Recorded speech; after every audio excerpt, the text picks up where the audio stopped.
Hi, and welcome to the Southwestern Business Podcast, hosted by the Southwest Regional Chamber of Commerce. I am so thrilled to be here today. We're getting ahead of the holidays, especially a stressful time for everyone. We're going to be talking with Niki Campbell of the Flourish Group to find out some holiday tips and what you could do to be healthy in 2024. So before we get started, I just want to say thank you all for watching and looking forward to speaking with Niki. Hi, Niki. Hi. How are you? I'm doing great. How are you? Good. Thank you so much for coming on today. Oh, you're welcome, and thank you for having me. I love doing this kind of stuff. I know. It's fun. We're having a podcast out here. So what can you tell me? Let's just start. Tell me a little bit about yourself. Yeah, so I am a midlife career changer, which immediately then people know how old I must be. But I started very young. I spent about 25 years in the corporate setting. I was a speechwriter. I did communications, marketing, PR, and I had my own little health crisis, big health crisis in 2014. I was diagnosed with 2 autoimmune diseases, and my doctor, this was my wake-up call, he said, "These diseases aren't going to kill you, but your lifestyle may." And so it really kind of propelled me into what do I want to do next? What is the next chapter or the next move for me? And it wasn't traveling and staying up and not getting good sleep and not exercising. And so I really am very type A. So I threw myself into education and research and looked at really what lifestyle can do for your overall health and wellness. And so we're going on 5 years next year.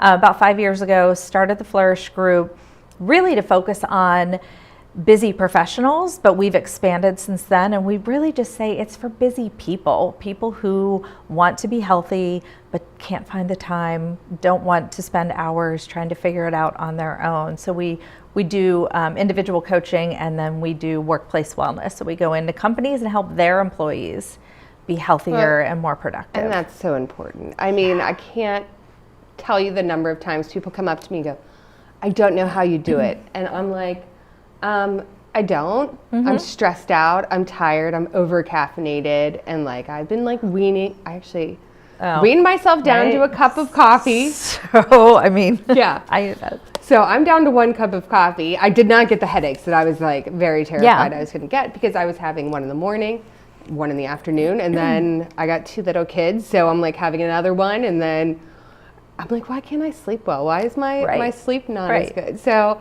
I think that's something that I've started to gear towards. And right before we got on here, I talked about how I just schlepped a treadmill into my house and just trying to get a little healthier ahead of the holidays, because my stress levels have been just through the roof. Right. And I think that's the first thing, is just acknowledging the stress. So many people, and women in particular, we have been conditioned to just put it aside, just power through, just go, and deal with the stress later. So acknowledging that you're stressed, acknowledging that you can't do it all or that you need help is literally one of the best things that you can do for your health and wellness, is just stopping and saying, I need help. I need to delegate something. I need to ask for your neighbor who helped you with the treadmill. I need to ask for help. I need to tap into my resources. And we're such achievers. Most people, so if you work or if you own your own business, you have kids, we're achievers. So we're I can do this. I can do it all, until you can't. And your health you can't. Yeah. And then, do reach that point. And then you're not going to enjoy the holidays. You're going to go into the new year feeling completely depleted.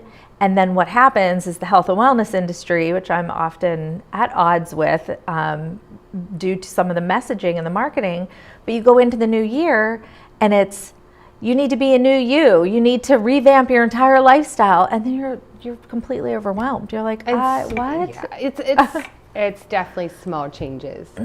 Yeah. One at a time. You don't have to go, I'm going to the gym, I'm going to do this, I'm going to do this, I'm going to cut out caffeine, which I did. But it doesn't have to be all at once.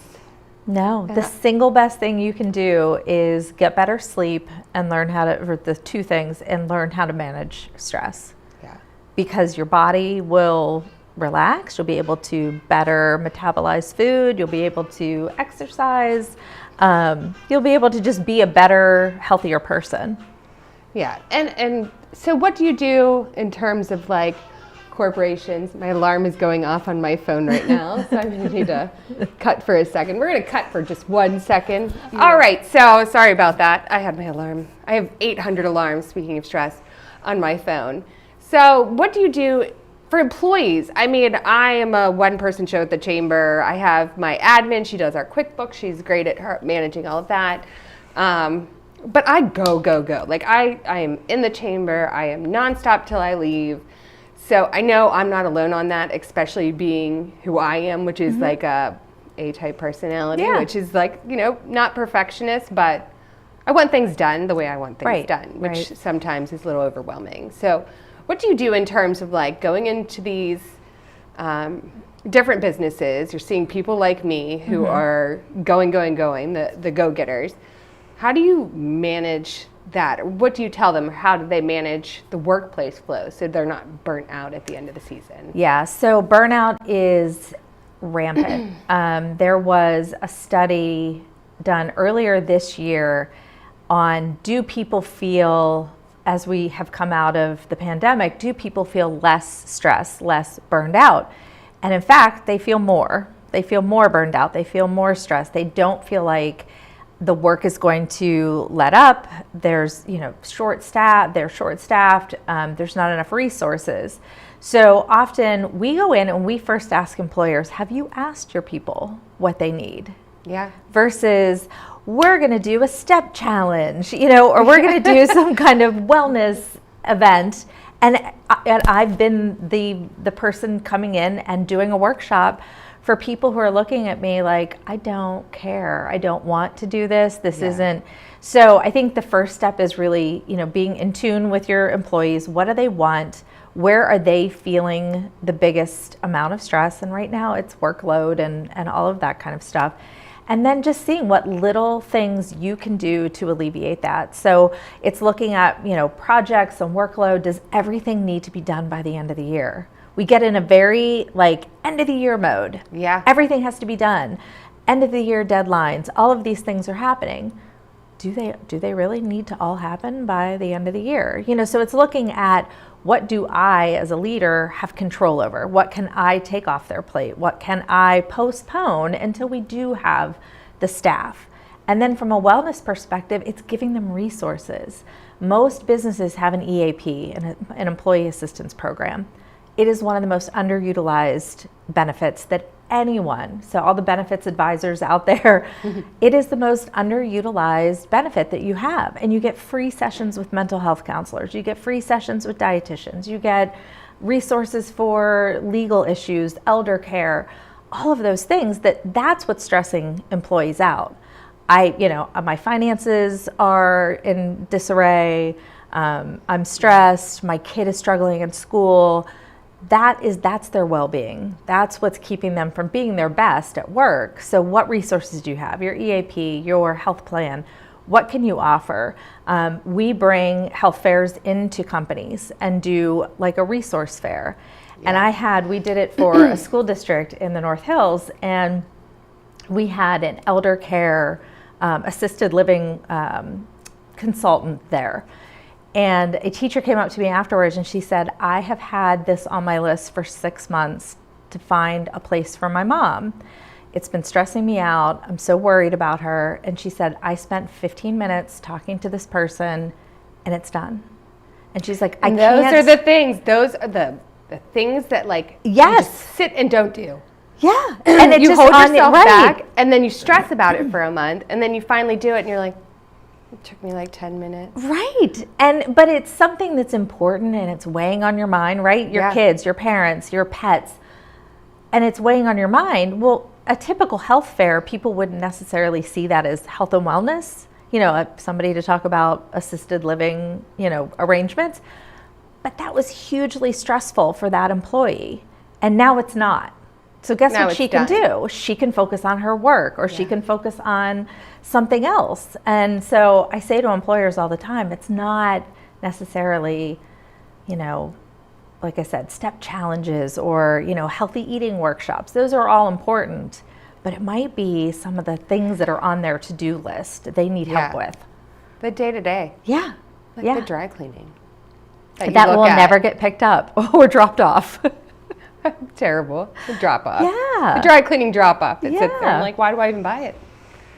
I shouldn't buy such nice, fine things.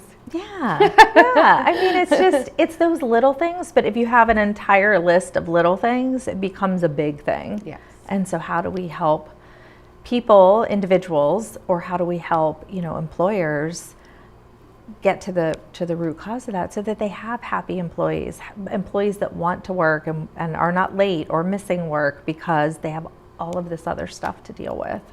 Well, and I think one thing that's really important is grace. Letting your employees know that they have grace to if you're super stressed out, go take a minute. Like, don't feel glued to your seat or glued to a project. Use your PTO. Encourage meditation in the middle of the day if that's what they need, because they're going to take a breath, they're going to come back, and they're going to be relaxed and happier. Yeah. So instead of it's also not micromanaging every minute of every day. I have one full-time employee. And she will go, and we are in a facility that has a gym, so she'll go and work out at like 3 o'clock, and I'm good with that because I know that she's put in plenty of hours already, and now she's able to take some time for herself, and she's going to be better for it and better for the business when she's healthy and happy. Well, and one thing I will say, I don't know if you're a creative person, but I'm very creative, and my best ideas come when I'm in my car or when you can't write it on down. A treadmill. Like I'll be on the elliptical. In the shower. Oh yeah.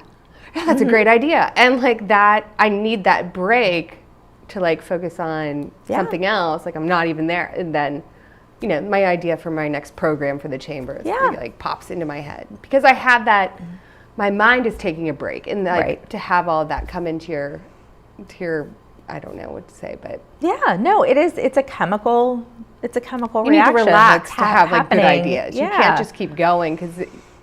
With your lists. No, exercise is so good. Just movement in general is so good for your overall health, mental, physical, emotional, social, all of those aspects of your well-being. Movement, eating well. We're doing a new program next year around resilience. And resilience is the ability to bounce back when things happen, you know, and that's a skill that has to be built over time. Some people are maybe more naturally resilient, but with everything that's happened in the last 3 years, we've been tested. Absolutely. And have, the people in your world, workplace or personal life who didn't adapt well. I think we saw it with businesses, right? Businesses that didn't adapt well or didn't, evolve coming out of it. And now, there's people and businesses are still struggling. So I think resilience for 2024 is something that people, employers in particular, should be paying attention to, because you want resilient employees because things are changing so rapidly. Yes. And you want them to bounce back. Yeah, it's not going to be cured by a step challenge, but those are good too. Yeah, the people who want to participate. Right. I hate to say force them to do it. Right. Like if they want to. Absolutely. That's good. Yeah. Because you want that enthusiastic person to do it. Right. Now, what do you do on an individual level? So we coach. What we do, we have individual personal training, things like that. But we have 3-month programs that we do with people that are really comprehensive. So everything from your nutrition plans to your workouts to that stress management, helping you understand how to get better sleep, how to manage that stress, how to set boundaries. Yeah. We're terrible at setting. People are just in general. I'm the worst. Well, of course, because you're like, sure, I can do that. Yeah. Absolutely, I'll be there. I'm going to call out Kristen McIntyre of Clear to Close Settlement. She was the bartender. She was our bartender. Former gig for her. But she goes, at the end of the Excellence Awards, she says to me in front of the entire holiday committee, and I appreciate this honesty, Kristen, I've known her for 20 years, and she goes, by the way, you are a horrible delegator. You're just going to do it. And I'm like, well, because I know what I'm doing. And I am the worst delegator when it comes to like so many tasks. And I'm burnt out at the end of the night going, well, I didn't know you could have done that. Or like I give up very easily. I'm like, okay, never mind. Okay, you can't. All right, I got to go do it. I'll do it. Yeah. So boundary setting is probably one of the best skills that you can develop. Because when you can set boundaries, when you can delegate, when you can say no to things that do not align with what you want to do, you free up time.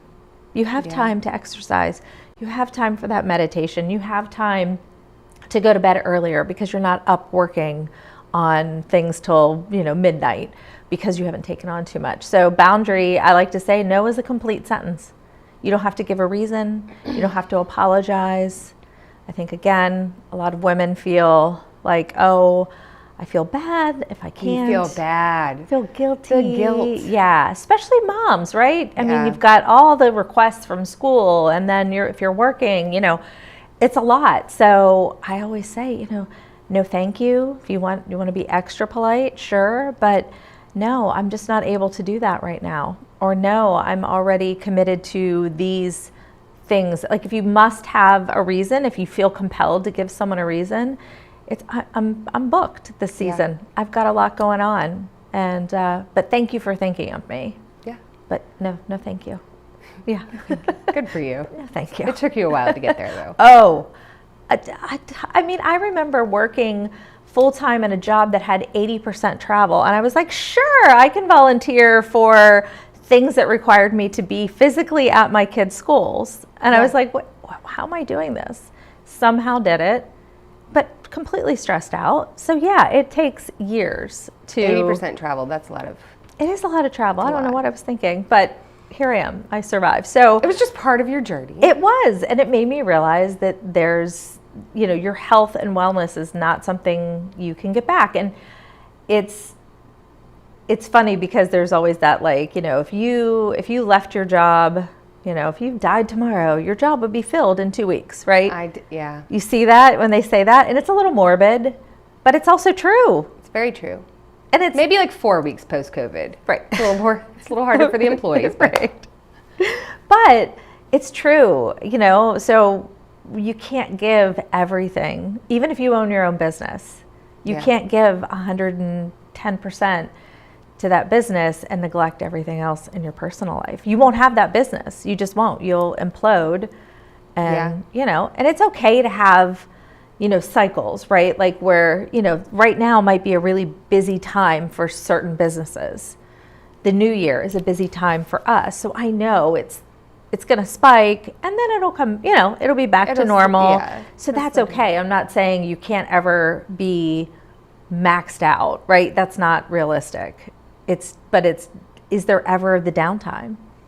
If you have a schedule of if you're looking at 2024 and you anticipate being up here the whole time, fully booked all the time, is that healthy? No. Yeah. I have to say that and I have to redo this next year, is we had the Excellence Award. We have a car raffle, then we have Excellence Awards, then we have the holiday 4 weeks later. Yeah. And I'm looking very forward to December 12th for that day to be done, because it's just been nonstop for 5 months. And I'm like, I have a marketing company on the side, and that's been nonstop for months. So I'm right there, which is probably why I thought of you for this segment today. I just came in here for the free advice. So. This is all a coaching session for you. Just for me. It's fine. You're just witnessing it live. Please seek Niki. This is what I do. Any of your help. But so I would say, is that you'll look back and say, oh, we accomplished a lot. But I want you to think about this next year. Can your members keep up with that too? Yeah. We get, I'm involved. I have a list this long of organizations I belong to, and I love them. But sometimes I look and I'm like, I can't possibly do all of these things, and so I think it's also, people have event fatigue this time of year. I have 3 events this week. And I believe it. Yeah. I have 2. I have 2 this week. And I'm like holding back because there's so much going on. Yes. And there are things I really want to go to. And I'm double booked on a couple of nights where I have to leave one to go to another one. And I enjoy it. I'm an extrovert. I'm social. So I enjoy it. My husband looks at me like, there's not a possible chance I'm going to follow along with this. So, but at the end, to your point, when December, I think the 21st, I go all the way up to the 21st with events. Yeah. When that happens, I will be like in a puddle of tears or something. Then you have to go. Then you have to cook, clean, right. get gifts.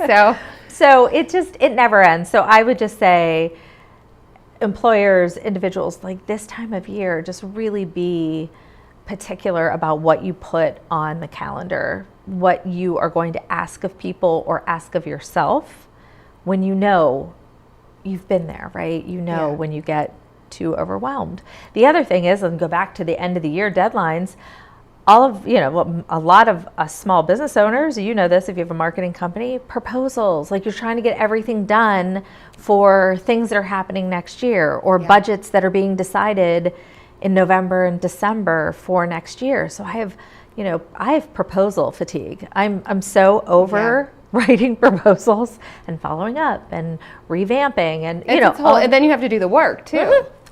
Right. So so this time of year is business and personal, like it's just everything's colliding and it can be really stressful. We're very merry and bright. We always, yes. We'll put on a happy face. Yeah. Next Tuesday we'll be fine.